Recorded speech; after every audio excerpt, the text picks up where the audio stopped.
Are you over 50 and noticing that your drives aren't going as far as they used to? Don't worry, you're not alone. And the best part is that I'm going to share with you in this video the single trick that golfers over 50 are not using that can totally stop this from happening.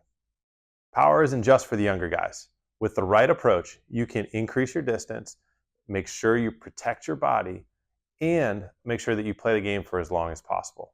So stick around, I'm going to show you exactly how. I'm Chris Finn, founder and CEO of P4S Golf, where we've worked with over 15,000 golfers to help them play better golf, move better, and just feel overall better in life. And one of the most common things that I've seen in golfers as they age is that they think it's normal to lose distance once you're over 50. It's not. The secret to keeping your power as you approach 50 and beyond lies in something that most golfers over 50 are overlooking. By the end of this video, you'll know the trick to developing power without risking injury. And even better, I'll give you one drill today that can help you start to see results immediately. So here's the trick.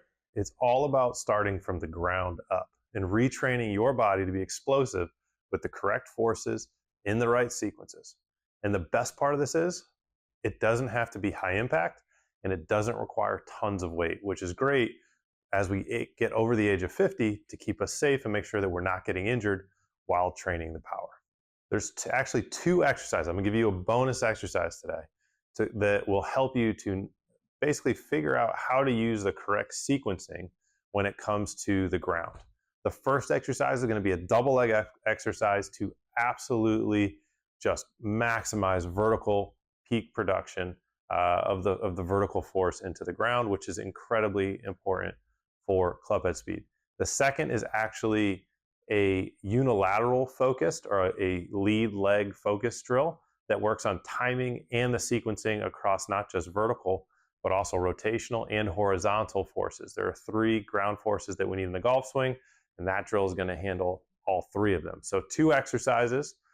Both are going to address your verticals, and the second one is a little bit more technical in that it gets into the rotational and horizontal as well. The reason these drills are incredibly important is twofold. Number one, you're going to see a positive impact on your power and swing mechanics, and number two, you're going to see a positive impact on your injury risk reduction. The reason is because you're using your lower body in the right direction, in the right way, and in the right sequence. It actually requires less effort up the chain from your back, from your elbows, right? Because your feet and your rotary joints are moving and it's creating this slingshot effect where you get faster and faster up the chain. You're not having to start from the top because you've lost a bunch of energy that has been inefficiently wasted. So not only does that lead to more power, but it also leads to less compensation, which means less likelihood of injury. So as we get into it, let's talk through this first exercise, the overhead slam. The goal of this exercise is to maximize vertical peak force. So with this drill, you're taking your medicine ball no heavier than 15 pounds at the most, ideally probably somewhere in the 6 to 8 pound range, because we want to go fast with this. And so what we're going to do is we're going to reach up as high as we can over our head.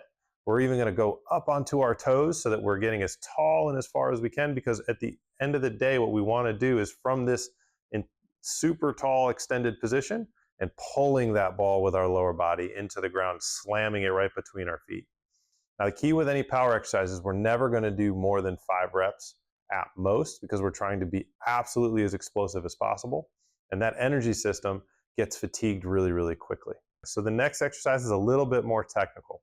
Now, what we're going to do is you're going to take that same 6 to 8 pound medicine ball. And the key here is for these balls to be slam balls. You don't want them to bounce back up and hit you in the face. You want them to have sand in them so they just hit the ground and stay there.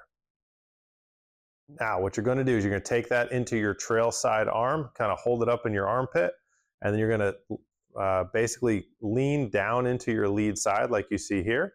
So your knee's going to be extra bent, even more so than it would in the golf swing, obviously. Almost going to feel like you're squatting into it, and you want about 60 to 80% of your weight on that lead foot. Now what you're going to do is you're going to drive up off that lead foot as you start to drive that ball down into the ground right behind that lead foot. So what you want to feel is that your lead leg is actually doing the driving. So you're going to be driving back and up off that lead leg as you drive that ball down, which creating that torso rotation. So you should feel your hip rotate open, very similar to what you see in a golf swing. So if you look at the golf swing, from that point of left or lead arm parallel to the ground, so left arm for a right-handed player, right arm for a left-handed player, you can see a very similar move in the video of this golf swing, where there's that little bit of knee bend on that lead side, and then it starts to drive up and out of the way as we clear through impact. So here's the bottom line. Maintaining power once you're 50 or older is totally doable, and it should be done. It's actually not that complicated. The hard part is understanding where to focus and how to incorporate it into your workouts. And that's what we've hopefully started to help you understand today. This trick of focusing on improving your power from the ground up, when combined with the right exercises like the ones that we showed you today, will help you not only to hit the ball farther, but also to do so with less pain. At the end of the day, it starts from the ground up. How'd that drill go for you? Drop a comment in the comments below. Let me know how it went. And if you're struggling with trying to figure out how to execute this, or struggling with how to hit it farther, or how to start from the ground up and actually use the ground, let me know. I'd love to help. For a full lower body power workout, check out this video, and it's going to give you everything that you need to know. And if you want more tips to keep your golf game strong and hitting it long, don't forget to subscribe so that you don't miss a thing.